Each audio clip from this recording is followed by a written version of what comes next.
For many of us, it can take a lifetime to learn to trust ourselves, and for others, they just do. Trusting our own intuition is not something we are led to achieve. Regardless of what's happening around you, trust is a practice through obstacles and opportunities to deepen your love of the universe. And difficult situations are divine spiritual assignments that help you heal and grow. Blind trust is trusting without cause. Love and trust your own inner compass and understanding we hold a higher state of consciousness that dwells within us all. If you have ever listened and heeded that divine whisper and the innate advice that it so lovingly offers you, will your intuition steer you in the right direction? Do you trust that inner compass and the I am presence? Does the self acknowledge its presence and follow it? Or does the mind tell you a story only later to find that was not the case? Trusting the divine is exactly that, trusting your gut and the inner being, and to know that it exists and divinely designed to guide you on your journey through life. Free will is a birthright, so when we make those choices, either positively or negatively, without judgment, the universe will answer us accordingly. We are given the choice to surrender, to trust or not to trust. That is your free will. Trusting the divine is a carbon copy of trusting yourself. When we decide to hold the idea to do what is best for all concerned, we can be assured the universe will support us in the best possible way. Awesome. Welcome everyone to Andromeda 7, your celestial gateway and your channel for community support, love, friendship, knowledge, all that good stuff. You've heard it a million times. Also, it's time to feed your mind and grow your heart as well. So welcome, everyone. We've got a loaded panel tonight. It's good to have everybody with us. I hope everybody had a great week last week and you had a good time, enjoyed yourselves, did some positive things. That's a good thing. I'd like to introduce my co-host, Teresa D'Antone. We have Sophia. And we've got Nick and Jasmine, Water and Fire, Grandpa Brian. Everyone knows Grandpa Brian. And Hannah, and introducing Zach. Zach, welcome to the show tonight. It's good to have you with us. Can't wait to hear some of your input. Wonderful to have you. Let's go ahead and we'll acknowledge chat real quick and then we'll get right to it. Scotty boy, it's good to see you. Wonderful. Lady Spitfire, a pleasure to see you as well. Hi, Chloe. How are you? Hope everything's going well with the crystals and you're doing good. I'm sure you are. We're a little bit, that's about it for chat for the moment, but that's okay. They'll start rolling in. Real quick, I just wanted to say, when we bring in an attitude of trust, which is similar to letting go, we allow ourselves to embrace the spontaneity of the moment and we open to the Lakshmi, or the universal energy of abundance. And we open to God in the background of love. When we bring trust into our relationships, we give others room to grow and meet us in this realm of spontaneity, openness, and abundance and spiritual heart. So, trust is not a means to guarantee results, it is an invitation to move beyond results. It would be called trust. It wouldn't be called trust if it weren't guaranteed. Want to thank Grandpa Brian tonight for bringing this topic to the show. It was his suggestion and a very good one. So we're rolling with it and we're going to get right into it. So tonight, I'm not really going to ask any specific questions. I'm just going to kind of go organically tonight and just let this discussion flow. And I thought it would be apropos for Brian to start us off. And how did you come up with the topic? And how did we get here, Grandpa Brian? And he's frozen. Mega froze. That's all right.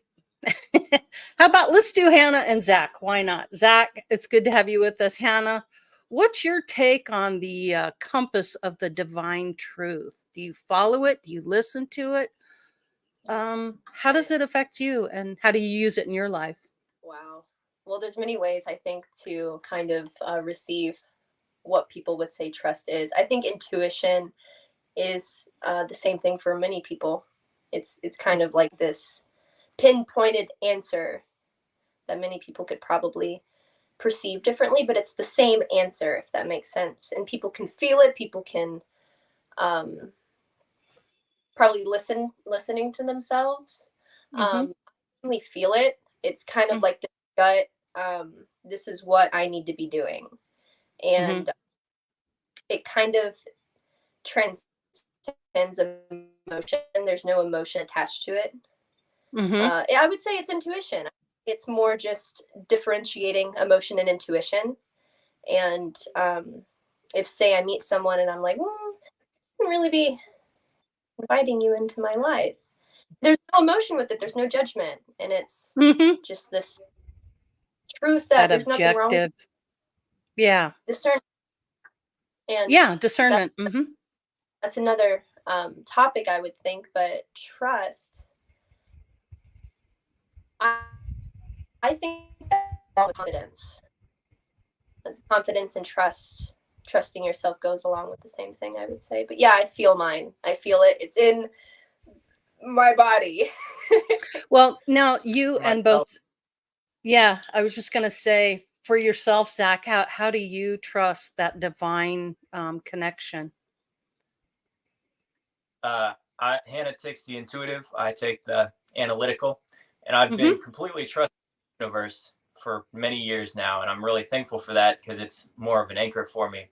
I went through first naivety in Mm-hmm. high school and college. I trusted pretty much anyone, and then I Guilty. learned, quote unquote, that I shouldn't trust people, and somehow that was necessary, but at the same time, it kind of took away some benefits of trust. So I'm learning to trust again now, 4 years later.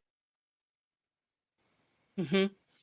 Yeah, I know what you mean. Because I would often blindly trust others, and then I would quickly learn that wasn't a good thing to do. But I needed that lesson, and now I'm very good at discerning trust.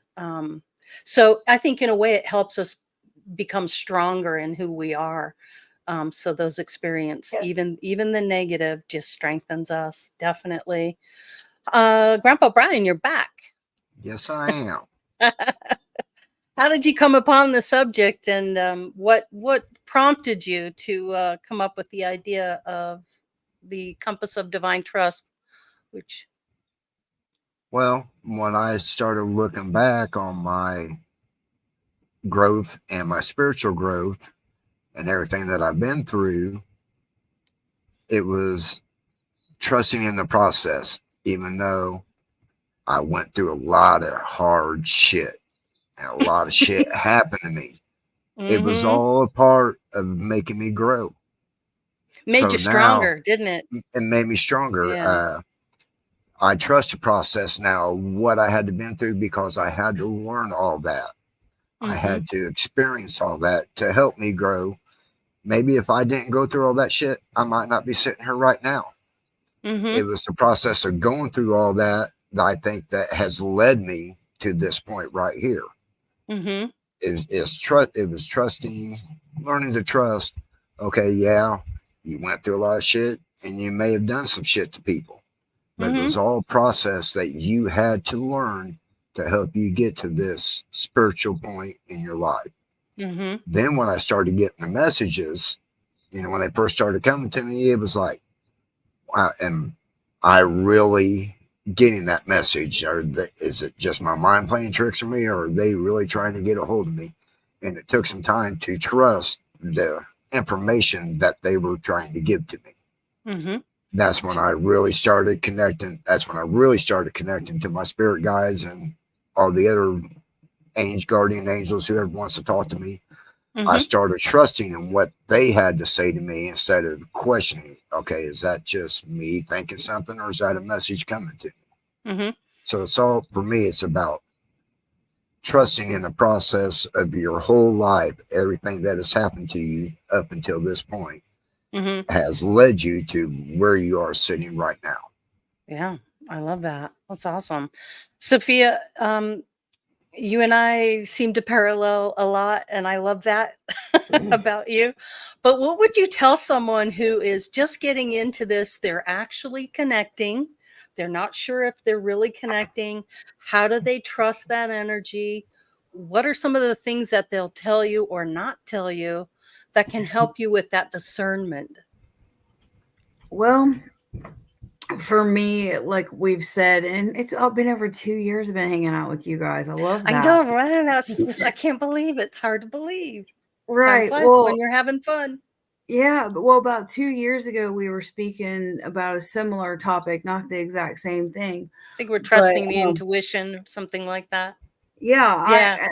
born this way, Mm-hmm. I used it as a coping skill. Yeah. So, and even as like a toddler, it's like, is this person, healthy or unhealthy, balanced, unbalanced? What frequency I could dial into people very easily, and that much has changed. So, that there was no questioning what I was feeling. Are there times I want to be wrong? Absolutely. Do I get it 100%? 100%. Hello, I'm in a human. But I give what I get. That's the Mm-hmm. key, is giving Mm-hmm. what you get and not being attached to it. So, well, yeah, it's just I never had to build. For me, trust is built. Trust is Yes. earned. And I Yes, never I had to agree. build or earn trust with my team. Mm-hmm. So, but I've seen other people go through a process with it, especially when you've been betrayed a lot. It's hard to establish that kind of trust. And Absolutely. I could say when I'm navigating something heavy like that, it's harder for me to connect because I'm not vibrating at the frequency that's healthy for me to, energetically exercise in that fashion. So Mm-hmm. there's a lot of ethics that goes into it as well. Yeah. So, and And it self-care.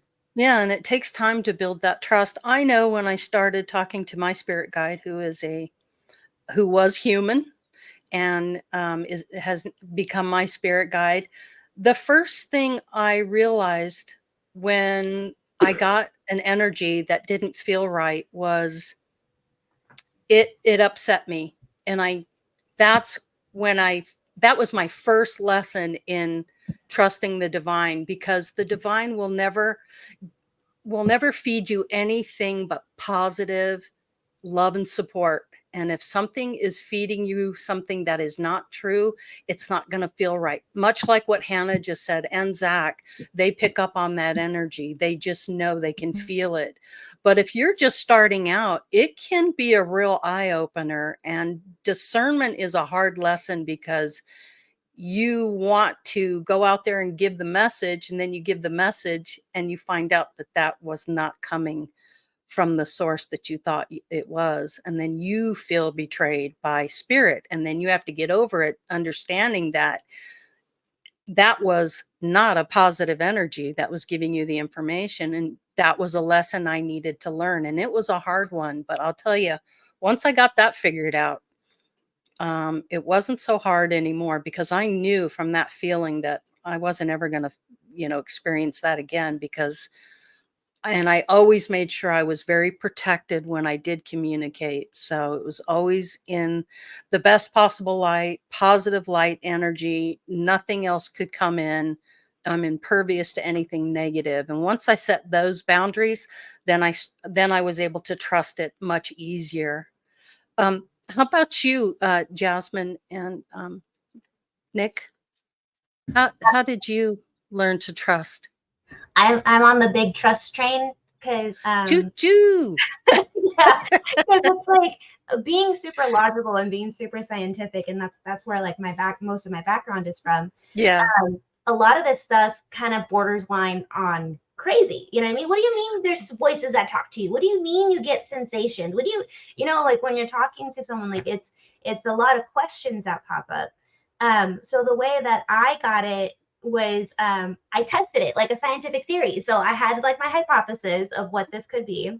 And then I tested it with myself, and then I went and talked to 3 different other psychics, and then when they all said the same thing, I'm like, how is the law of probability, how is that going to line up like that, right? Mm-hmm. So then I Mm-hmm. started looking into more things that lined up, and the more I searched for, the more I found. Then I actually found that there are scientific studies that go into this, that were from the government, and personal studies, that there is such a thing as an energy field. You can test it with science and calipers. There is crystals do have a vibration to them, and it's like the more I started to solidify what this world is in my physical world, the more I started trusting the things that I was getting, because there was an actual reason, if that makes sense. Mm-hmm. It does. After I made my logic catch up to like my woo-woo stuff, Mm-hmm. then it was about like, okay, so is this voice that I'm getting, is this sensation that I'm getting, is this me? Is this someone else? Because then I was having issues with empath, where like I was picking on other people, not necessarily my spirit guides. So then I had to learn the basics, which is learning your own energy and learning your own vibration. Mm-hmm. And that way I can tell the difference of what's mine and what's someone else's. Then once I locked into my vibration, my frequency, then I was able to tell like, oh, you know what? This person that's talking right now, I've known this person. I've known this presence since I was little. Like this person's been with me since I was like a child. And then I would remember instances of where like I was like really lonely, or like I was gonna do something reckless, and that voice was like, "Are you sure? Do you want to like?" So then I was like, "Oh, so this is my guide. This is what they mean by guides. They're the ones that kind of help you navigate through like your years, through your life. The ones that are actually looking out for you. The ones that are looking for your best interest." So once I did that, I looked for the consistency in time, like Barbara was said, with my guides and those voices, and science matching my woo-woo stuff, and finding out my own energy so I can figure out who I'm talking to, because there is such a thing as being too open and allowing anything and everything to come in is very dangerous, because you do get tricksters. You do get people who play with your energy. Yep. So you kind of have like that funneling or that screening process. Mm-hmm. And for me, it's like, how truthful are they? So like only the light can come onto you, or only the light can come near you. Once you start getting more advanced, then you can start going a little more which ways, but I'm not advising any of that. If you're new, stick with the light. Yeah.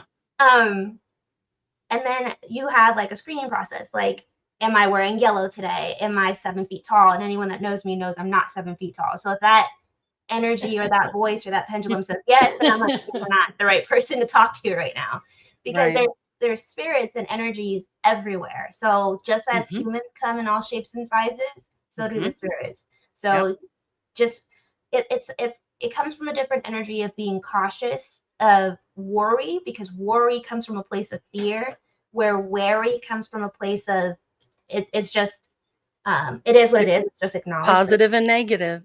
Yeah. That's where the discernment comes in. Yep. Exactly. So it's like, just because I wish we lived in a peaceful world doesn't mean I'm not going to lock my doors or lock my car. So you still have to have those like security systems in place. Mm-hmm. Gotcha. Sophia, you want to make a comment?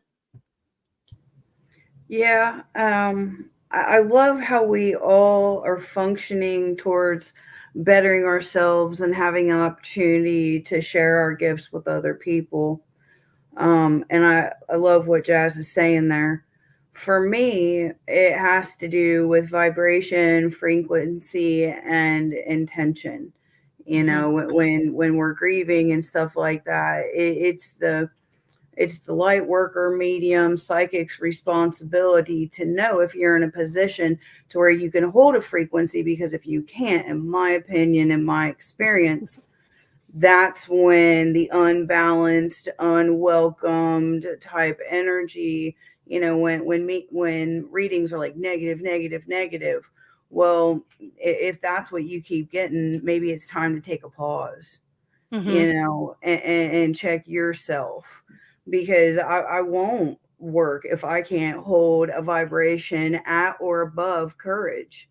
If I'm navigating grief or sorrow, I mean, in my conscious mind, who am I to Open up the subconscious. Come on, kids. Whole Yeah. responsibility there. But for me, that eliminates the possibility for things to get unbalanced or out of control. And when I see something and I have phenomena, the first thing I do is laugh. Because if it's a lower vibration, it's like, oh, that wasn't what I was looking for. Have we met?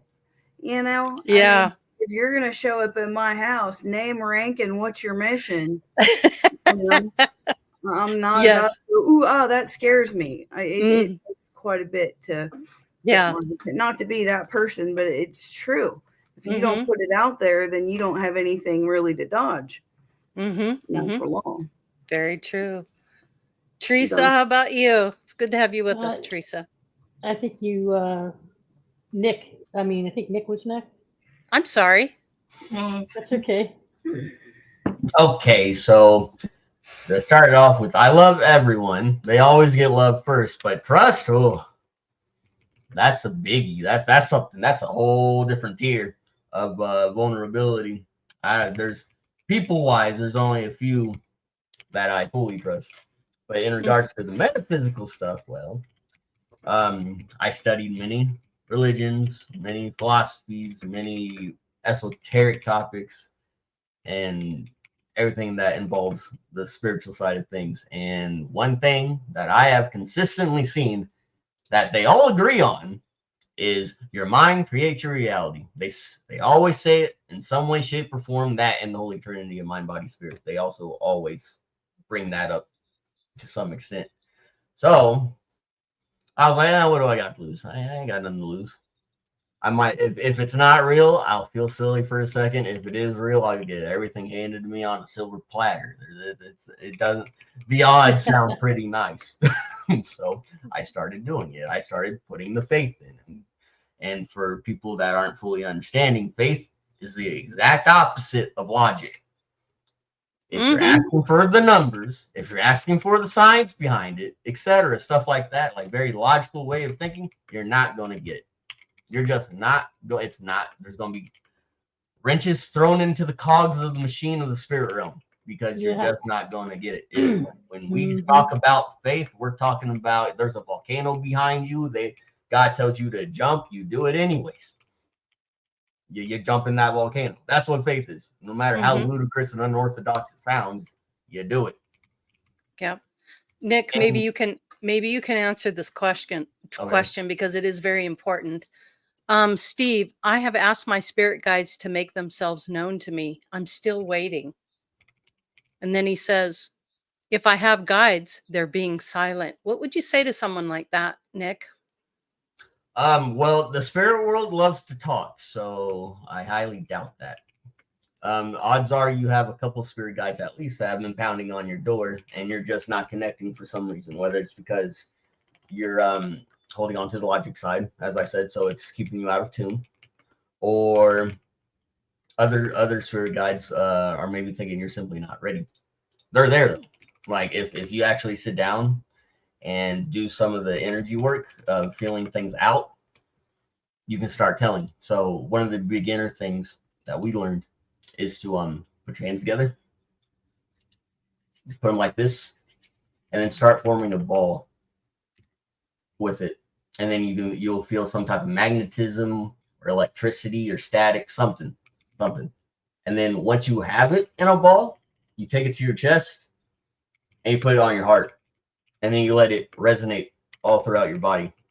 Now what that does is it syncs you up with what your energy feels like.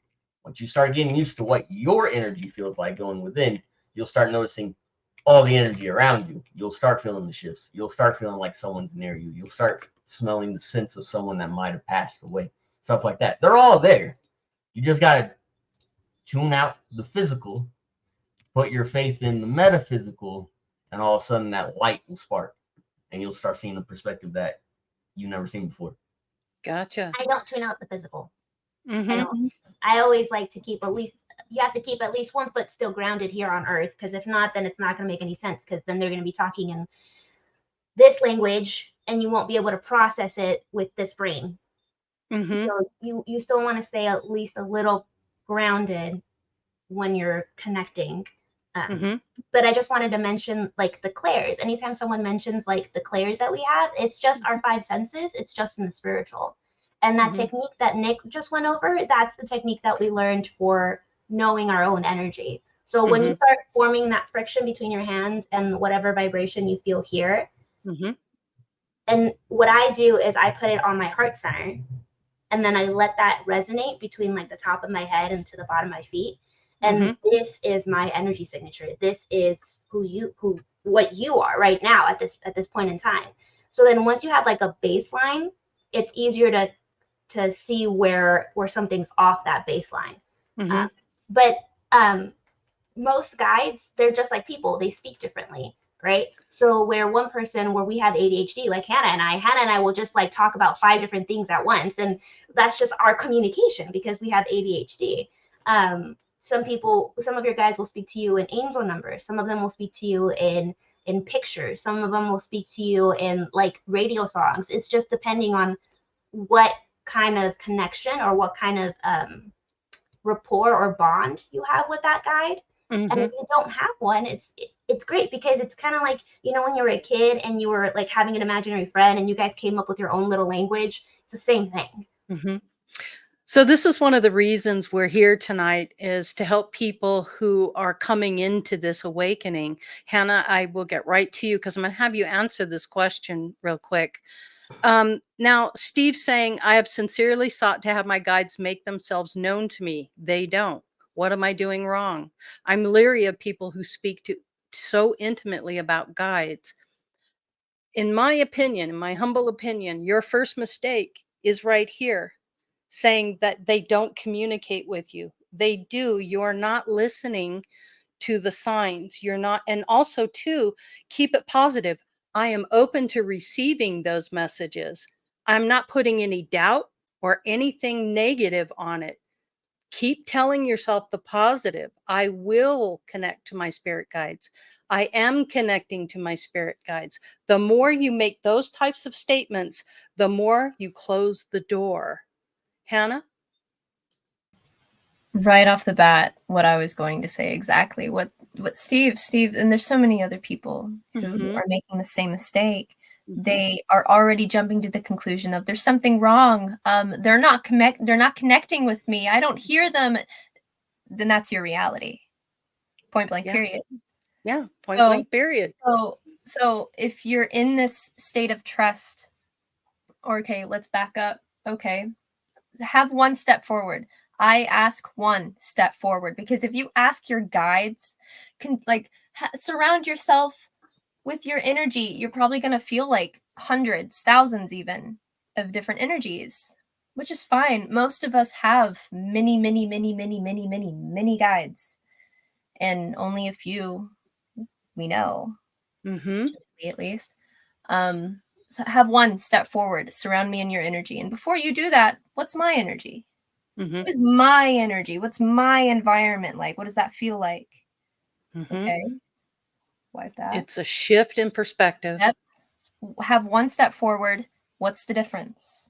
And be open to that. What Lori said. I am open for my guide or guides to communicate with me. And if their language isn't the language you can resonate with, ask them to speak a different language.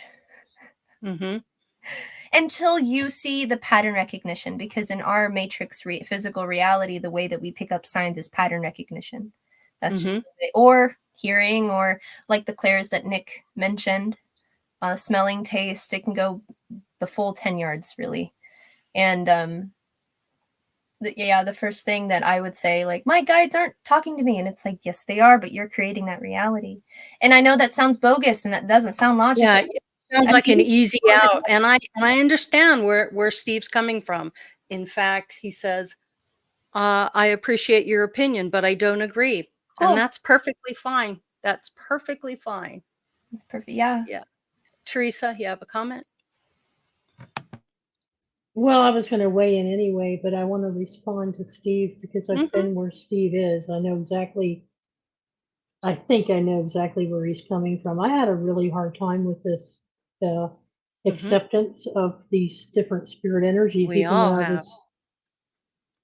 even though I was feeling them almost all my life, even as a child. I just didn't know what they were, where they were coming from. But I've come back around full circle. It's taken me a long time to get here. Would it help any of you to know what I know now, or what I think I know? And that is that outside of a paranormal experience with a spirit who hasn't crossed over, guides, when we're talking about divine guides and this compass of divine trust, for me, it's become a realization. Now, this is me. It's a realization that all the different frequencies and energies and aspects and characteristics of what all of us are referring to as guides, whether you experience them as angels or aliens or an earth spirit, to me, I've come to an understanding that they're really the innermost, deepest part of my own self. They're part of my consciousness, Steve. So when I'm talking to something I've labeled with a name, Ignacio or Raphael or Michael or whatever that guide is, in whatever tradition, to me, they're just energetic aspects of my own constitution, my own soul experience. And it could be previous versions or concurrent versions of myself in different dimensions, different realities of focused realities that I've created for myself to have certain specific experiences. So at other times, it's the knowing that the deeper I go into my own, why do I do things the way I do? Why do I feel the way I do? The more I explore my own nature of my own self and finding out where I've placed blame on people, things, circumstances, and events, I've gotten to the point where I realize it's my own inner intuition are these guides for me. Mm-hmm. And they're all part of the oneness because they're also bringing in different aspects and memories of experiences and knowledge from the Akashic records that people talk about. And so they're bringing that to the table and reminding me of things I've either forgotten or haven't yet experienced. So they bring me a great deal of wisdom. And the only way I was able to start trusting them is when things started happening that they would tell me. Those aspects of me would tell me to trust something, trust a process, trust a circumstance or event. And if they nudged me in a certain way, I would do what they asked me to do. And I would find out that it could come true.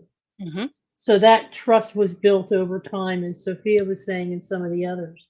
So that's where I've come to my understanding, Steve. And by saying they don't talk to me, they don't speak to me, for me, that meant I'm not listening to myself. I'm not accepting how I really am. I'm not accepting all of the abilities that I have internally to bring about change and change my attitude and my approach to doing things. So I'm not blaming anything on anything outside of me, and I'm not giving any credit to anything outside of me. I'm giving credit to the energy or the frequency within that allows something to come out and talk to me. It's like talking to yourself, but it is part of yourself. It's just a higher aspect. Right. Hannah and Zach. So, Thank you, Teresa. Yeah, speaking of trust, well, you can believe or trust that your reality is created from something within you, or you can believe or trust that it's created from something without you. And whichever way you trust, it's going to be, you're going to find confirmation for that. And so if you trust in your guides are not speaking to you, that's going to be the reality that you're creating. And if you desire to connect with your guides, or you desire to change the way you perceive things, you can start to work on your mindset and shift that perspective slightly. Kind of in line here with what Scotty Boy said. Zach, if you'd answer this, my question, what if I'm not looking to connect with my guides? What if I made a choice to go it alone? I completely resonate with that because that's where I was a few years ago. I connected with guides, but I didn't want to. I was thinking they were demonic because I came from a Christian background. And so I tried to I tried to avoid connecting with them. And just it's a personal choice, I guess. I think it helps us realize why we're experiencing the things we are when we are open to connecting more fully. And that's all I have to say, I suppose, right now. I think it's along with what Teresa said, is that they're just aspects of us. So, I mean, yeah, and some of those aspects of the dark subconscious can be pretty frightening. Yeah. Yes. Well, Yes, and they it is your can. conscious free will to not accept the help. Maybe you need to go it alone. Maybe you are that lone rebel and you need a lifetime where you don't have that love and support. And that's totally fine. And you can do that. Jasmine? I'm going to say when I was first starting out with my guides, it was really hard for me because since I do come from a science background, I also come from a religious background. So we were told you're not supposed to test God. You're not supposed to test these things. But in the spiritual world, they're way more open about it. And they actually embrace building that connection. But I started to realize that it's really silly. Like if you think about it, it's really like simple because it's like the voice that you think is your own thoughts. Like if you're sitting down, you're like, that was funny. And then the other one's like, yeah, I know, right? And it's like, you think you're talking to yourself, but really it's a guide. So maybe just, it's really like a child. It's like when you were a kid and you had your imaginary friend, what was that relationship like? And that's going to mirror what your relationship is like with your guides, because most of the time that imaginary friend was a guide or something. And it's usually just, it's going to feel silly and it's going to feel like awkward because you're going to try to figure out like a reason to why you're feeling this way. And if you're not feeling anything, that's fine because everybody has to start somewhere, like it just depends on where you are, and that's going to be unique to you and your situation. So just remember a time like when you were a kid, you didn't overthink things, you didn't stress about things. If you were just having fun, just pretend for a moment that you are the most powerful psychic person that has like the best relationship with your guides. Then it's like, just play with it and see how that feels and see if that brings any clarity. And there's no right or wrong. So I feel like when I'm reading the comments, you keep saying like, what am I doing wrong? What am I doing wrong? There is no right and wrong. This is all a discovery point. So you're just discovering, you're just playing. That playing, you'll start to see sync up with your reality. We're just like, oh, whoa, like I didn't. Then the connections will start connecting. And as a Capricorn, and I'm not a Capricorn, I'm a Pisces, but I have Taurus and Virgo, so very like earthy, very grounded signs. And it's like no, and I've been on my own since like came from a very dysfunctional family, so I had to learn to be on my own. So it was very nice to have what I didn't even know them at the time. I just figured them out who they were like a year ago. I used to think that I was just, in scientific world and psychology, that's what we call like escapism, where when you're going through a traumatic experience and people have like a split personality, usually that's because of their guide. So there is explanations for this stuff scientifically. It's just we ourselves, it's the only reason why I believe we're not all in the loony bin or schizophrenic or anything like that is because we stay grounded. If you stay up there too long and you don't have those boundaries, we'll go off the deep end and it'll be hard to come back. Yeah. Hannah, you have a comment? Thank you, Jasmine. I wanted to try to break it down for Steve, I think. Astrology, that's a swimming pool of skepticism for a lot of people. No doubt. You seem to believe that. and you know that they're stubborn, and you know that these characteristics or stereotypes fit, right? Think of your guides, yes, as parts of you, but egoism.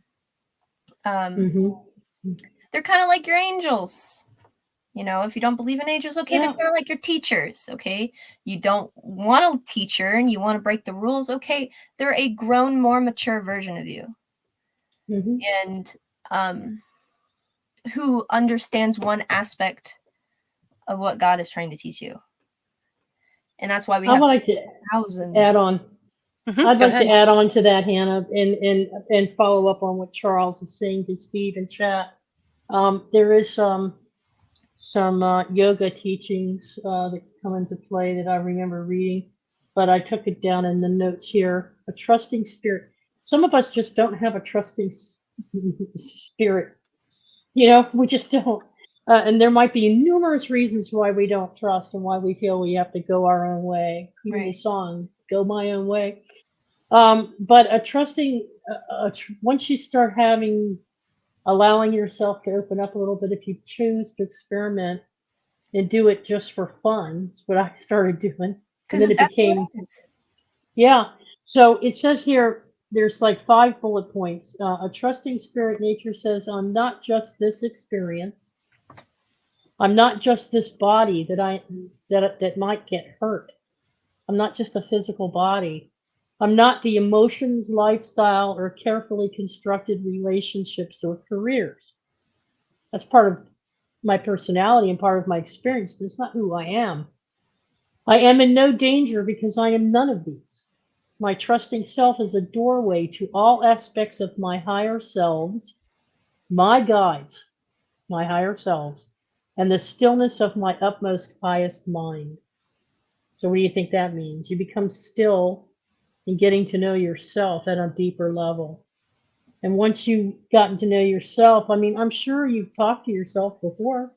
Driving down the road in your car, you've had some thoughts, or maybe you've gone for a long walk. Maybe someone in here is one of those folks that goes out in nature, and while you're gardening, you start having thoughts, and you start talking to yourself, and you start hearing yourself talk back, and you come to realize it's an energy that's very different than your very own everyday type of energy. And that's when you go, that's one of my guides.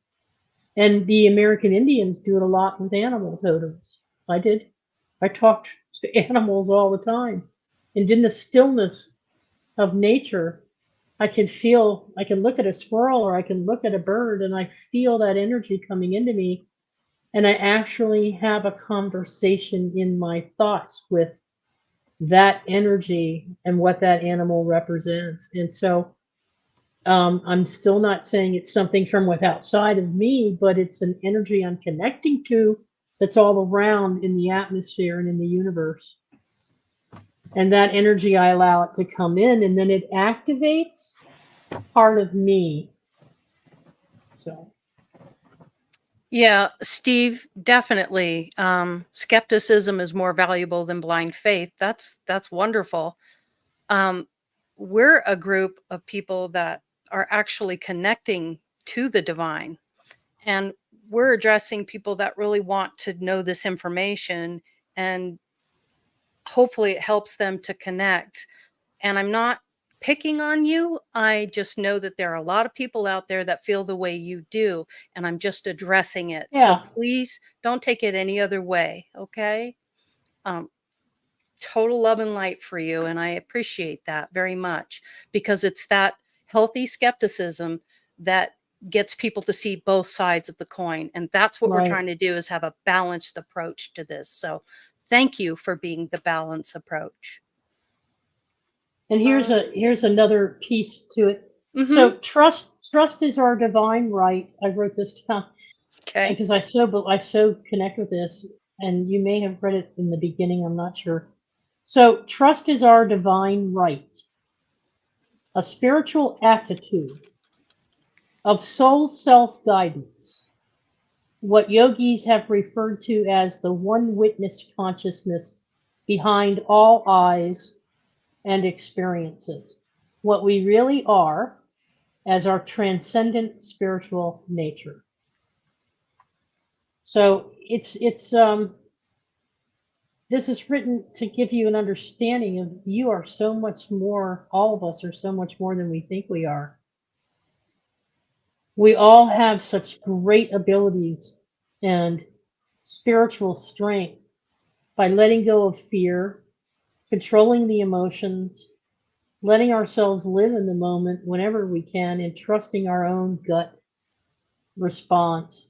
And if you see angels, or you see other beings, or you experience visions where you interact with different types of beings, it's just your expression of understanding those powers and those energies from deep within your own self. But when you convince yourself that you can't control things that are outside of your circumstances, and when you let go of your free will by saying, oh, but this is what's driving me, or that's what's driving me, or this event, or that event, or this person, or that belief system, that's when you disconnect from your own divinity. But and so for me, it's been very important to connect to my own divinity, to say all of that is nonsense outside of myself, and nobody can make me do anything, say, think, feel, or act in any way other than how I want to feel. And if you're truly a person who doesn't see the benefit of connecting into anything, and you don't have any spiritual beliefs, that's entirely up to you. All I can say is that in my life, it's changed the quality of my life, from how I earn money, to how I maintain my property, to how I maintain my humanness, to my approach to healing and health. So to me, there's been great benefit in allowing my own divine trust of my own inner voices to help me through difficult times and circumstances. So, anyway. Hannah, you have a comment? Yeah, I want to take it back to trust. I want to have space to talk about, like, not go into detail, but I grew up rough. And I didn't really trust myself, and I didn't know that. And because of that, I projected onto my world in a very depressed or sorrowful way. And I would pray, and I would convince myself it wouldn't work, because I was taking a very analytical, logical approach, because these people betrayed me. I'm hurt. My walls are up. And the only person I got is myself. And I know this works, so I'm going to keep doing it. And it became apparent that that wasn't the way I was going to live. That's not the way I should live.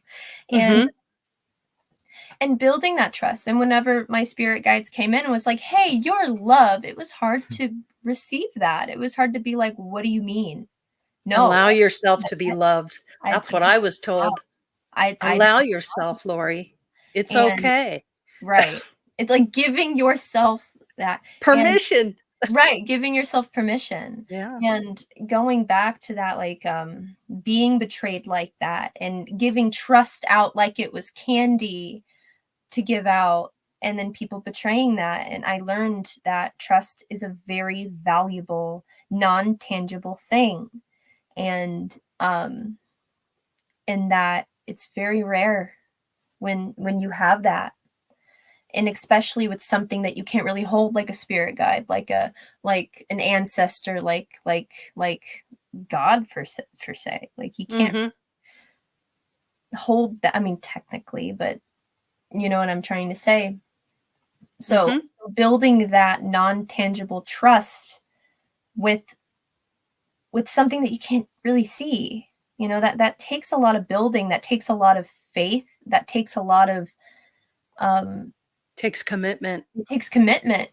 And just when you do have those people that you trust, like, I wouldn't say like never let them go, but know that you have something very valuable, like very, very valuable, especially having trust with yourself, because, you know, we're not perfect beings. You know, we're gonna make a boundary, and maybe that wasn't the thing to do. I'm gonna say what I think, and maybe that was, you know what I mean? And we all don't really have it figured out, and we're all trying our best. And yeah, there's no manual, is there? There's no No. manual to the human experience. So you're No. just kind of on your own, working it through and getting it done. Right. Jasmine, you had a comment? Thank you, Hannah. Yeah, I think we circled back to like where this trust in spirit all begins. It all begins with yourself. Like it just depends on how far do you trust yourself, and how far are you willing to, how well do you know yourself, you know? So it just depends on that foundation, because spirituality, from what I've learned, it's all about self-development. The more developed you are within yourself, the more you're going to know the spiritual, because it's I talk about it a lot. It's your baseline. So if I like putting these scenarios in my head. So like if I were to trust me, right, and if I was like a version of me in the future, how the hell am I going to get a message to myself? You know, it's like, what do you, how, what's going to get through your barriers? What's going to get through your walls? Like imagine if you Good had that point. mask. Really good Like, point. how would you do it? Like knowing everything. So it's like, okay, so how well do I know myself? And it's like, I really love animals. So like if I saw the same animal, because I'm open to animals, then I would probably get a message that way. Or with the wind, sometimes I'd sit there and talk to the wind, and the wind will respond. I know it sounds like gibberish and crazy, but it's you. Where do you have that faith within yourself? Because I know me to be a very logical and straightforward person. So I know how my brain will click and how it will put the pieces together, because I'm really obsessed with like Sherlock Holmes and like, you know, detective things. And I'm always reading and like micro expressions. And I'm always like, oh my God, look at all this information. And like, I'm keeping my mind palace organized and there. So Mind palace. I like that. it's like a cosmos, like webs, mind. I love that. But it's more about like, how well do you know yourself for you to know, hey, this might be a message I'm trying to leave for myself, or hey, breadcrumbs. Exactly. Like, just think of it that way. If you were out in the future, or if you were out in some other dimension, like there's someone in the comments that says that they get it through their dreams, because that's when their ego's aside and they can actually listen. So it's just like, if you in all good intention, right? Because I know I wouldn't come from the future or from another galaxy or something and try to like trip myself up. I'd just be like, I wouldn't do that. One, because it'd be too much energy to expend, and two, I love myself too much. I wouldn't do that to myself. So if you think of it like a movie, and you were tasked with trying to get yourself a message that you would trust in your own language, in your own energy field, in your own skepticism, in your own, like, because everyone's uniquely themselves. So how would that message look like to you? Very true. And then that's how everybody has their own breaking point. You know what I mean? Everybody has their own way of doing it. Somebody has more senses this way, somebody has this way. But what you said was true. You always have to stay grounded. Don't give in to one way or the other. We're a human experience, and what makes humans unique as a species is that we have that free will. We're allowed to choose what path, what thinking, what we are a free agent. If you think about like the elements, right? If a fire never burned, there would be chaos. So a fire can't have as much free will as a human can. So just think about when you wanted this human experience, what do you think you wanted to come out here and learn? Right? Maybe you're supposed to use that logic, right, and that skepticism to be able to help. Like once you find that bridge, once you find that common ground between your logic and your spirituality, that's going to help so many more people find their own spirituality. You know, that is perfect, because I tell you, the state of understanding your true principles, what you hold near and dear, how your book of life, your book of integrity, the things that you care about the most, do no harm, you know, whatever you find your value, core values. I found that once I identified what those things are, what I'm really about, that is my compass. That is my inner compass. And I think Lori will be talking about that next week in a different way. But it is a known way of your beingness, of who you just really are as a being. I will always help people. I'll put myself in circumstances and situations because that's what I do. So if I run into an accident or I respond to a situation that might be scary to some people, it's okay, because life after life after life after life of all of my emanations, that's what I do.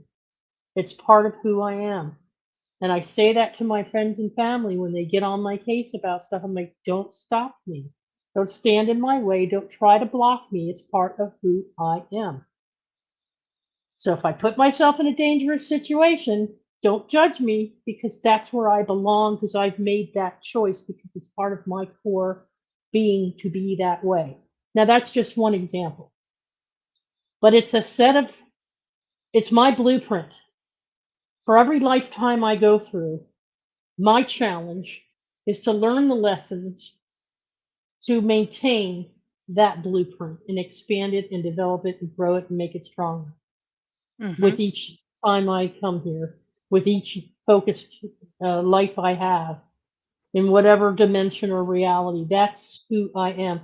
And so these memories, these attributes of other focused existences will present themselves in my consciousness in the form of something that I can connect and relate to, because they remind me of my blueprint of who I really am. So it's not that I don't. It's all that bringing up. Who was it? Hannah mentioned the Christian religion. Don't let anything in. It's demonic and all that. That's what That's what a lot of us have been taught. And so whenever we do connect to something, oh, it's taboo. Well, no, because you're denying your own self and your own existence. So I've got, just think of it that way. yeah. Good. Thank you, Teresa. I have a question for Sophia. So, Sophia, what would you say is the purpose of being human? What's the path of being human? And Jasmine, I know you want to chime in, and Hannah, Zach, I can feel you. I would say to learn. There are things that you can only experience in a certain capacity inside a human body with a nervous system. And my experience, in my opinion, Earth is the densest level of existence. And when we don't have a body, there are less things we can experience. Yeah. I think it's to So, rediscover who you really are. And it takes many lifetimes to get through that, because you have to learn every lesson in life before yep. you can go back to, where you came from. How about you, Jasmine? Nick, you're included. Feel free to chime in. So, I pretty much agree with Sophia. That's a learning experience, but on top of that, it's like, why are we learning? I believe it's because we came down here to better ourselves in some capacity and become something more than what we currently are. People are always getting lost and confused when they obtain the free will, totally forgetting about what free will implies. Free will implies that you make it out to what you want it to be. God's not going to do it for you. Your guides aren't going to do it for you. They'll be there to support you, but you have to ask. If you do not put yourself out there to get what you want, you're not going to get it. You have to put in your end of the work. They gave you the body so you can do the 3D work, and then they can take care of the rest. That's how I see it. Jasmine? I also agree that this world or this existence is like a school of sorts.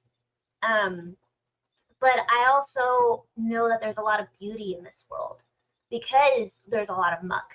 So it's that contrast. Like if you ever had a really bad burger The and duality. a really good burger, then Mm-hmm. it's like, wow, this is amazing. Like I don't know what You else. wouldn't appreciate. Yeah. Exactly. Yeah. I feel like not only is it a school of learning, but it's also like all these experiences. And I feel like it really solidifies, or like, you know, when you make a katana or a blade, you condense that material over and over and over again, and that's what builds its strength. Refine I it. feel like that's how our souls are. Like Mm-hmm. our souls have to be condensed over Yeah. and over and over again to Mhm. really embrace who we are and reinforce what we believe in, like our core values, like Teresa was saying. Mm-hmm. Because once we learn it, we're either going to help other people learn it for themselves. Mm-hmm. Because to me, my whole core value is that I believe a lot of darkness or a lot of confusion in the world comes from children's broken hearts. There's a lot of people that are out there that got their heart broken as a child. Mm-hmm. And for some reason, emotional intelligence and spiritual guidance is not something that is readily found. Like you're set in your ways, right? From being like, if your dad stood you up, if you know we go through such complex emotions at such an early age, yet there is no system that actually helps you navigate through that without paying thousands of dollars once you get to an age where you can afford the therapy to undo all that year of habits and repeats, you know? So I feel like being human and that human existence is being able to have a contrast, solidify who you are to get stronger, but also to help the people around you if that is your calling. If not, if helping people doesn't bring you that joy, that's totally fine. You're probably more on the creative side. Maybe you'll create joy. You know, there's the thing about the human existence is that there is no one fits all. There's so many different paths. And everyone's on a different path. And that's the beauty of it. I know and some share it. Yep. Yes. And there is no one, nothing's above anything else. Everything is a beautiful, like, song or dance. You know what I mean? If a guitar did the same sounds as a piano, it'd be very boring. You know, there has to be some contrast. There has to be some like egotism. I'm sorry, it's ego. It's what it makes you unique, and what makes you unique will make you beautiful. And I feel like that the human existence is just beautiful in itself. It does have challenges, but if you come from a religious background, this is the plane of the good and the bad. That's where we ate, like in the tree of Eden. This is the plane of the good and the bad. So that's why it's the most densest. I absolutely love this comment. Barbara, I'm not sure if I've seen you in here before, but I welcome you. Thank you for being here and your comments. I have learned to reparent myself. I comfort my inner child and tell her, it's okay. We got this. I love that you said that. I love that you said that. You comfort yourself. That is amazing. Absolutely. Hannah and Zach, what is your take on that purpose of being human? Literally, why are we here? And what's the human experience about through your lens and perspective? I don't presume to know. I like that. I like that very much. That's great. Yeah. Love that. That's beautiful. Hannah, I know you have something to say about that. Oh, yes. This is a multi-layered question. It is. Simple, in my opinion. We make it. We choose it. Some people come here to sing and they're like, I am here to create. Yes. And some people have a nihilistic approach. They're like, it doesn't matter. Sure. That's correct. That's valid. Yeah. Okay. Yeah. And I think the concept is just experiencing, learning, you know, experiencing that dual nature that's non-dual in nature too. I can get into that, but my answer would just to listen, to trust yourself, to know yourself, to be. That's my answer. I like it. I like it. Grandpa Brian, how about you? You want to tackle that one? Yeah. Well, Okay. we're here to learn, but not all of us are here to learn. I seen what Scotty put in the chat. Mm-hmm. What is it what to be learned if it all smooth sailing?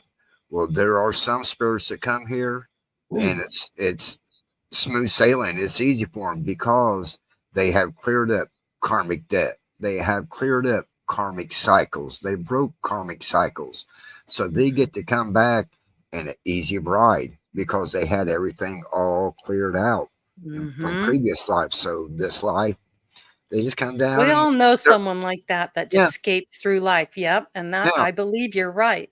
And they've Yeah. cleared up a lot of karmic stuff to where they don't have to deal with all that karma in this lifetime or have Mm-hmm. to learn lessons because they've already learned all that. So they get a free ride in this lifetime. So, Hmm. if life's kind of hard on you, right, through your whole life, it's things that you have to learn and experience. That's what's going to help your spirit grow. And Yeah. eventually you'll come back and guess what? You'll have everything cleared up and you'll get that free ride to where it's like, oh yeah, now I just get to party this whole lifetime and just breeze through life. Mm-hmm. It eventually happen for all of us, but we have to clear up things and work through Yeah.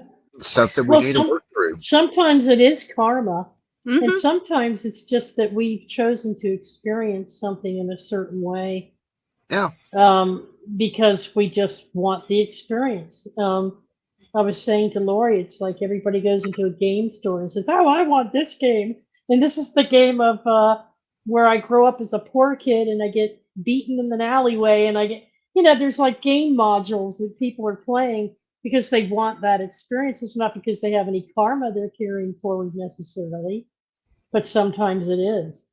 So sometimes it is a in other words, if I believed that karma had that much hold,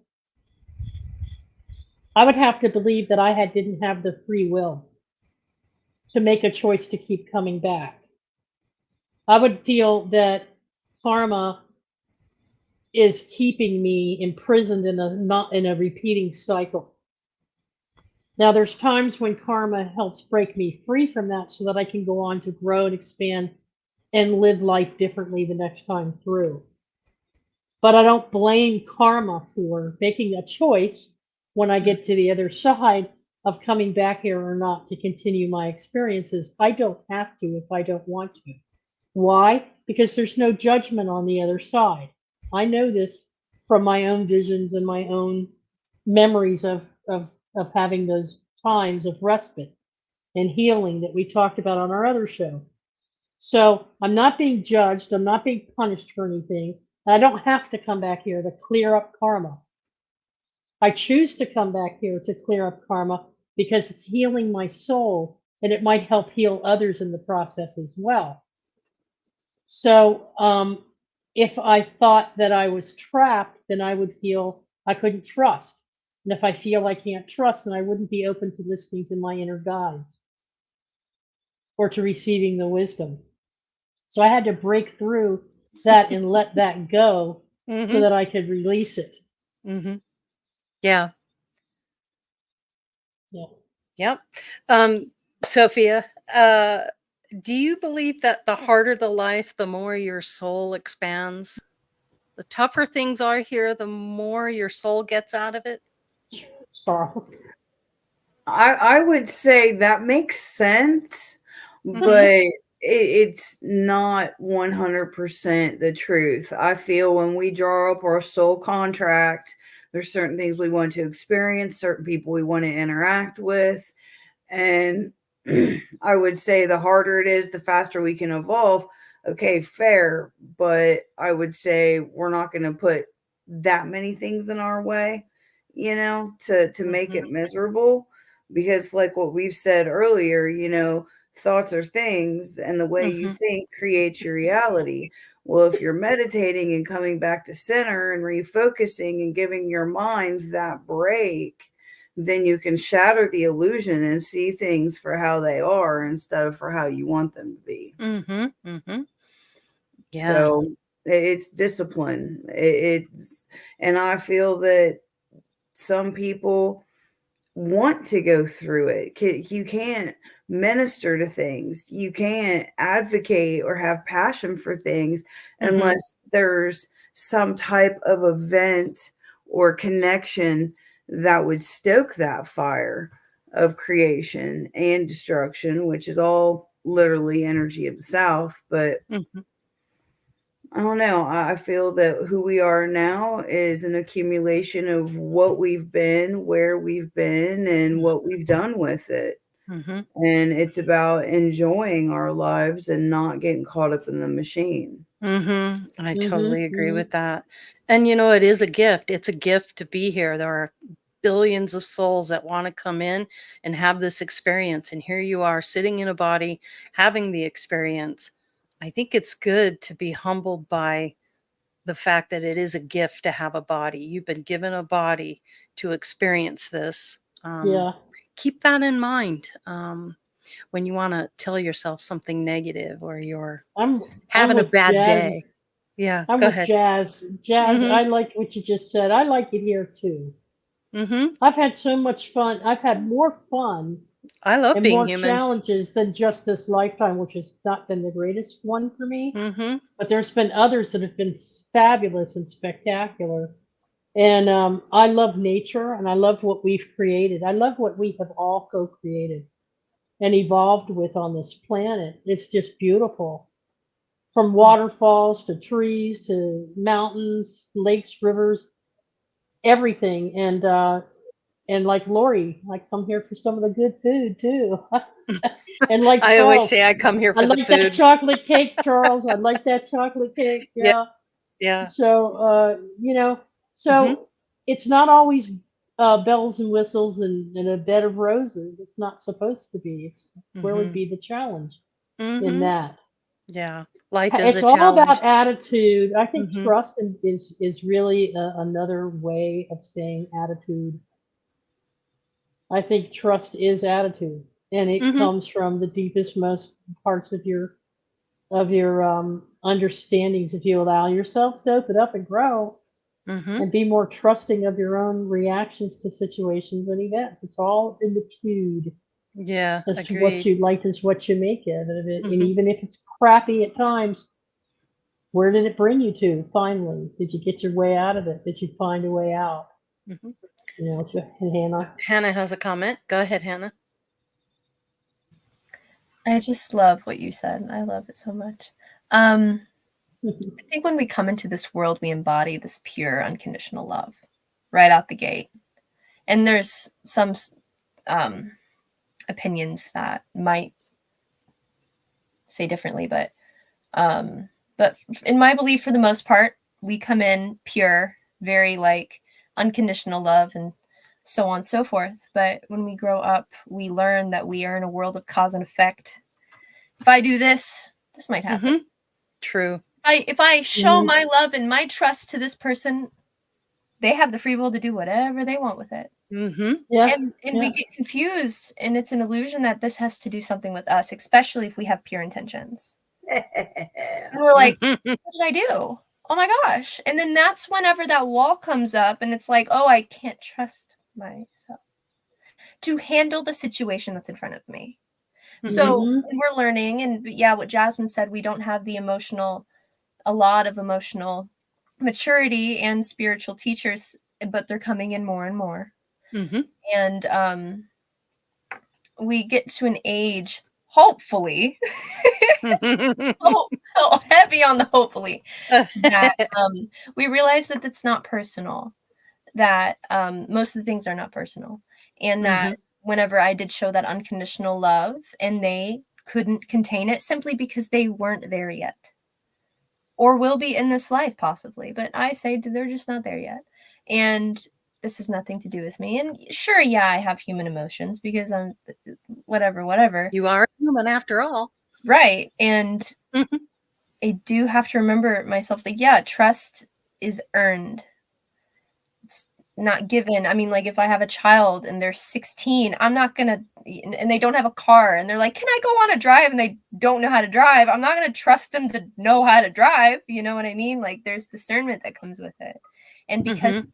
the world of cause and effect, we kind of have to like discernment, intuition, logic, analytics, where however you process it, Mhm. it helps you navigate where you're needing to be. Mhm. And it's not that I don't love you.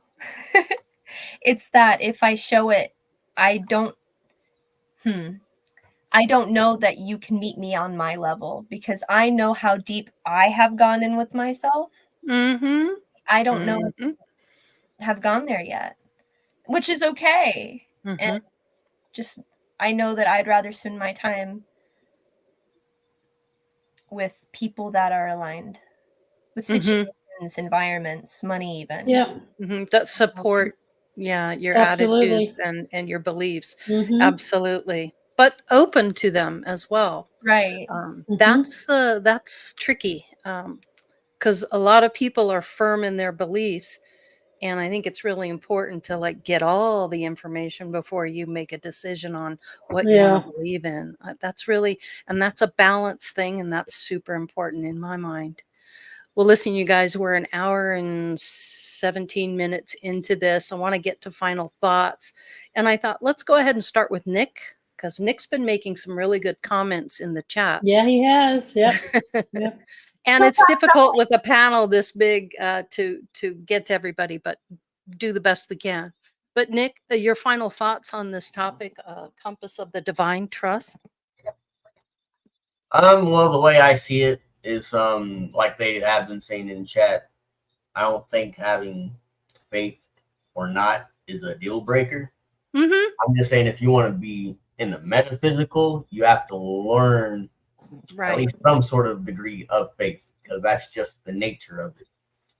You're not going to get it from Yeah. like materialistic type of viewpoints. It's Mhm. just it's like oil and water. You can't mix the two that way. There is a way to Yeah. mix it, but it's not that way. Um,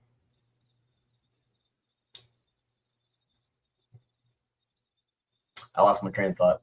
I guess I'm not supposed to It's say okay. it yet. Well said, though. What you said was well said. And that's having the faith. I'm not supposed to say it. I love what you said.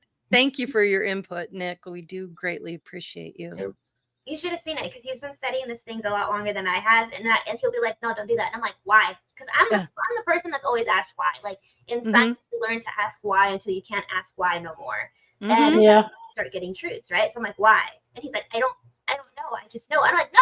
There has to be something that you're picking up on Mm-hmm. to tell me." And he's like, "No, I don't know." And then that's when I learned that there's that layer of just that inner knowing, and Mm-hmm. it's not based off of anything. Yeah, you just know. How Mm-hmm. the hell? So then I was like, you know what? No, I'm gonna do it my way. And no, he ended up being right. After 3 times, I'm like, all right, fine. I'll start listening to this, whatever you call it. Ooh, I get that more than you know. It's like that Captain Jack quote where they're like, "Oh my gosh, you were telling the truth," and he goes, "You'd be surprised how often I do, and no one believes me." Mm-hmm. Mm-hmm. Yep. After the 3rd time, I think that's like my inner system. It's like 3 times you're out. You know what I mean? Like whether that's you, like bad consequences or good consequences, like there is a system in place. But anyways, going back. Final thoughts. Final thoughts. Faith starts within. You know what I mean? Get to know yourself first. Know what you want.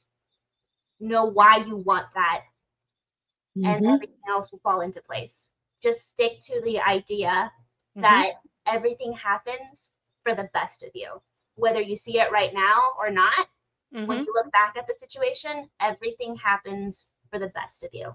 Yeah. And that's how I can do that. I love that. Thank you, Jasmine. Thanks for being with us. We appreciate you very much. Grandpa Brian, final thoughts on this wonderful topic. Trust in the process, no matter what it is. Trust that this life, the journey that you're on, is for your highest and best, for what you need to learn in this lifetime. I just want to leave everybody with one little thought, maybe because it kept me up all night. Just think of, there is no such thing as past lives. Everything's now and happening now. It's just happening in the alternate reality. Concurrently. Mm-hmm. Yeah, I believe that as well. I wholeheartedly believe that as well. Yep. Wonderful. Thank you, Grandpa Brian. We greatly appreciate you for being here and your perspective. Hannah and Zach, I would love to hear your final thoughts. And let's start with Zach. I would just reiterate, the universe runs on trust. In our daily life, why do we go to work? Because we trust that we're going to have bills. We trust that we're going to have money to pay them. Why do you do anything? Because you trust that it's going to get some material result from your material action. So whether you want to disbelieve in trust or believe in trust, you're going to be right either way. And I like to believe in what Grandpa Brian, for example, said. I like to trust that everything's happening for a reason, because I can choose to believe it either way. So I want to do the way that feels better to me. Perfect. I love that. Hannah? Nice. Thank you, Zach, very much. I kind of want to speak toward the audience if someone will or is listening to this. We're speaking on a level through this whole panel that we already unconditionally love ourselves. Yes. And there's people who don't. So I'm going to speak to those people. Okay. Okay, one second. Mm-hmm. I had this whole thing in my head. It's all good. Just take a moment. I had this whole thing in my head. Okay. A lot of the time through life, we numb ourselves. And we don't know the feelings that we're having in our body. These are tools that can help us navigate life. And you're kind of feeling it as a setback when you're kind of numb to yourself in the world. And practicing feeling emotion in the body and regulating your nervous system, getting to know yourself. Okay, what does this feel like in my body? Oh, I feel angry. Okay, that's a very surface level. How does that anger feel in your body? Do you tense up? Do you get static? Do you get what are these sensations? And purging those out however you need, hitting a pillow, screaming, whatever. Just don't hurt anybody or yourself. And getting that out and having that relationship. And I feel the need to say your stomach, your gut has more serotonin receptors than your brain.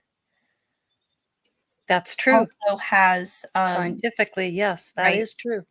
And it's also considered your immune system. So what navigates free radicals and health? They say it's the second brain. Right. It's the second brain. So literally when you feel your emotions, when you feel that navigation system in your body and creating a relationship with it and trusting that, you are already halfway done. You did the hard part, really. And I just really want to highlight that we're speaking on a level that we already unconditionally love ourselves. And there's probably people who are like, what are they talking about? Yeah. Yes. I just really want to show a spotlight, just trust the process. And whenever you say that to someone, anyway, it's kind of a different topic, but we've been talking about the belly. We've talked about the chocolate cake, and it's possible to, the things we eat have a huge impact on the belly, and the way we're able to do these things, it makes it so much easier if we're fueling ourselves with nature's food, the way live food. growing. Live food is the best. Yes. As close as God intended. But good point, and Zach. you can still make things that taste really good with healthy ingredients. It's a topic for another time, but you can do that. So I wanted to just kind of highlight that practicing loving ourselves is self-love, self-worth. Yeah.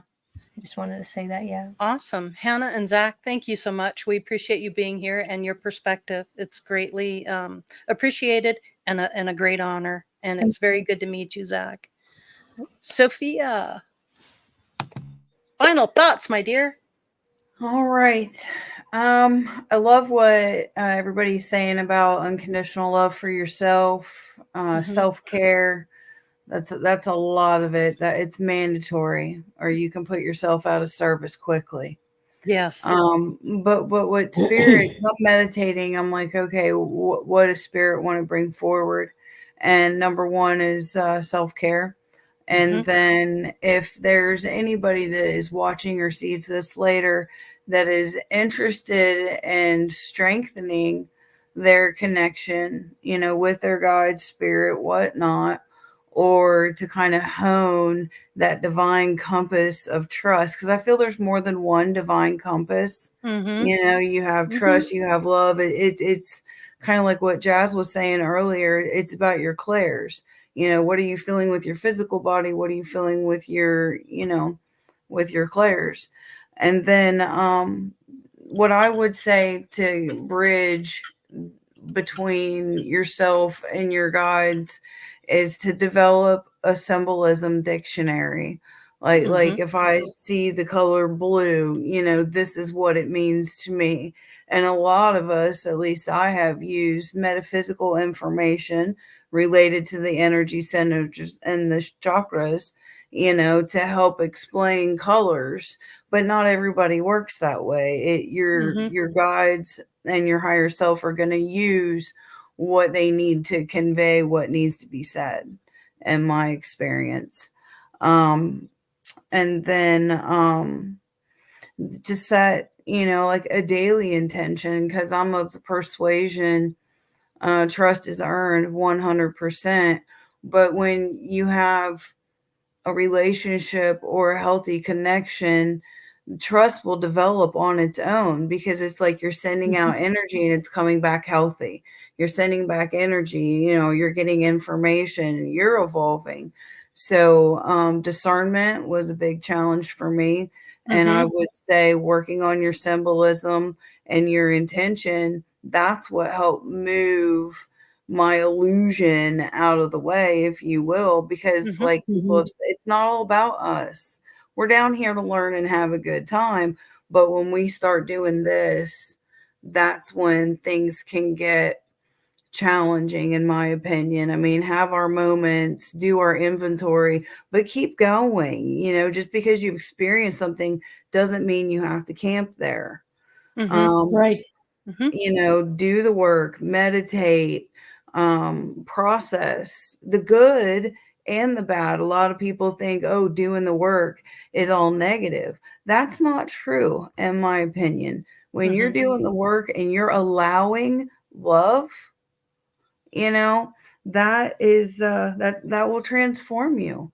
That will, in my opinion, provoke evolvement, which for me, transformation is rather quick, evolvement is rather slow. But allowing yourself the freedom and the liberty to stand in your truth, be who you are, be in the moment. And the only way that I've found to do that is to do the work and not to do it alone. So, and then boundaries are meant to move.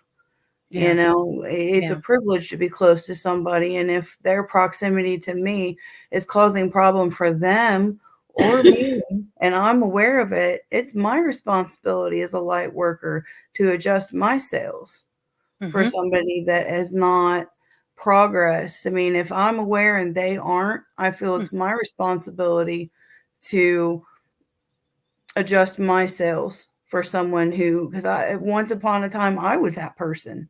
And somebody adjusted their sails for me. So that's about all spirit has to say about that. Awesome. But, Sophia, thank you so much for being here and being a part of this. You're greatly appreciated. And I love you so much, Sister Sophia. So well said. Teresa, your final thoughts, not least, just last. Well, you're last. You always have the final say. I'll make it sweet, Don't short, let her to the fool point. you. She always gets the final say. I love it. Geez. Well, I don't have a whole lot more to add other than Everyone did such a great just, job tonight. yeah, they did. Just have fun with some of this. Don't take it so seriously. Yeah. Yeah. People live in the seriousness because they want so much for the world to change and be better. Hmm. And they want so much to find their own happiness and peace and joy that they take it so seriously. They eat, sleep, and drink it. And get what you need. I'm not saying don't get what you need. Find peeps. Find your peeps and hang out with them. You'll know who they are. But just go easy on yourself too. I found that I was making things so much more difficult for myself because I was being so hard on myself, you know? And the harder I made things for myself, the more miserable I was, and the more resistance I built up. And that resistance doesn't necessarily lead you to a revelation, you know? So if you just let go and relax through this process, whatever process you choose, as Grandpa Brian said, learn to trust it. And that's why Brian nudged us to do this show tonight. Even though we've talked about trust and we've talked about connecting with our guides on many different programs, I think he really was sensing, because he's out there working with a lot of you one-on-one, he really was sensing the need to go at this again. Because people aren't able to let go and trust. And for Lori and I both, trust doesn't come easy to either one of us either. That's for sure. It took us a long time to build this up, within ourselves. And once we opened up to each other, we got that connection. Trust became a whole lot more clear. And so find that person. Find your person. Find your friend, or find your group. And that's a good way to start. And you have shared experiences. Like, don't be afraid to explore. Be an explorer. Try crystals. Try healing oils. Try, I've tried so many different things over the past 7 years. And now I'm a semi-expert in a whole bunch of stuff I never knew that really do help me. And my guides come in every morning and chitty chat with me. So if you really want to go here and you really want to expand your spiritual journey, just have fun. That's all I'd say. And love yourself enough to let yourself have fun. Well said. Well said. Thank you so much, Teresa. Good to see you, Charles. I love it when Charles comes in. Charles, a hoot. Indulge in your chocolates. I'm right there with you. Enjoy those cupcakes. So nice to meet you, Zach. Thanks for coming on and spending time with us. And another All My Relations guy, right? You head out. Awesome. Yeah, Brian and I think we started around the same time. I was a little before him. Oh, okay. With All My Relations. Oh, yes. Wonderful. That's wonderful. That's awesome. He's one of the oldies. Yeah, I'm a little jealous that we can't be in closer proximity to experience that, because, man, that would be a place I'd want to hang out every week for sure. Wonderful energy. But we'll just have to do with this forum here. Teresa. All six of you are in Indiana and part of All My Relations. And, I love the people in Indiana. Indiana. And now there's crossover with Camp Chesterfield. Yes, too, it's wonderful. Yeah. It's so wonderful. Well, Very I want to cool. thank everybody for a fantastic show. It was really good. And I hope you guys got something out of it. And especially those people that are in the background that are silently watching. Those are the ones I'm really curious as to what you think. But I hope you absorb it. And it gave you some food for thought. And that's what it is to provoke you to think about this stuff a little bit more. Because if you're watching the show, you're definitely into this information. And we're just glad that we can share our experience and our knowing and our knowledge. And it helps others on their path. So I hope that that is what is being created here for you folks, because this is a free forum. We're not here trying to make money or to be in the spiritual realm, in the physical to generate money. It's a free exchange. We're just passing it on. And we give it up of our free will. And so I want to thank everyone on the panel for putting your time and energy into this and helping us. Hope you all have a wonderful, wonderful week and enjoy it. And we'll see you next week. We've got some really cool things coming up. Can't wait for you to see it. So watch for the trailer and we'll see you all next Friday night. And again, thank you so much for being here.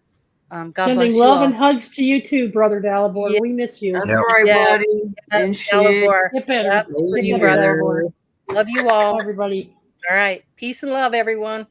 See ya. Namaste.